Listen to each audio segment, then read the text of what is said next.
Ton couple ne doit pas te faire oublier.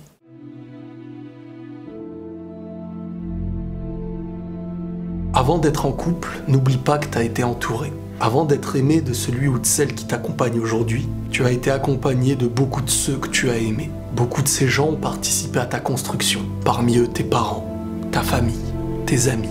Chaque route que l'on prend est d'une importance cruciale. Chaque chemin doit être pris avec sérieux, mais aucun ne doit te faire oublier. Il y a ceux qui t'ont apporté, mais il y a ceux à qui tu apportais.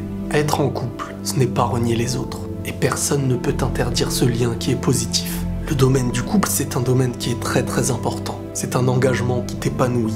C'est quelque chose de réfléchi. Mais la personne que tu es aujourd'hui est une construction, à l'aide de beaucoup de choses, de beaucoup de gens. Et tu peux pas d'un coup tout rejeter avec l'excuse de vouloir avancer. Car n'oublions pas qu'il existe des futurs où certains se sont retrouvés seuls, et même s'ils étaient accompagnés hier, nul n'est à l'abri de voir ce qu'ils commencent se terminer. Et à ce moment-là, qui est-ce que tu retrouveras? Tu retrouveras tous ceux qui ont toujours été présents.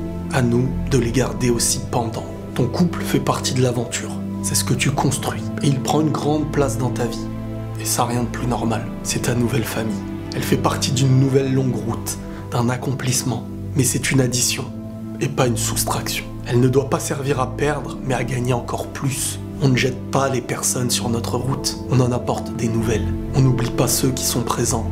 On avance avec quelqu'un d'autre. Le couple ne doit pas nous faire oublier ce qu'il y avait avant. C'est une question de structure. Aucune famille ne doit être délaissée et oubliée. Le couple, c'est pas ça.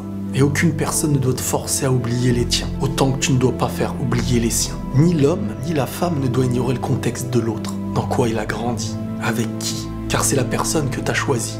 Et elle s'est construite sur ça. Et lui retirer ce monde, c'est devoir donner naissance à une nouvelle personne, qui peut-être ne nous conviendra même plus. Mais bien entendu, chaque chose doit être structurée. Mais ça reste pour ça que tu l'as choisi. Nul ne doit forcer à couper les liens. La famille de l'autre, c'est notre famille. Ce qu'on veut pour nous, on doit le vouloir pour l'autre. Le bonheur du couple, ce n'est pas uniquement d'être heureux à deux. C'est aussi de connaître la paix avec ce qui l'entoure. Quand on construit proprement, pas besoin de couper ce qu'il y a autour, il suffit de le décorer, savoir l'alimenter. Chaque nouveau départ ne doit pas nous faire oublier. N'oublions pas ce qui nous a comblés avant, quand on pense l'avoir remplacé.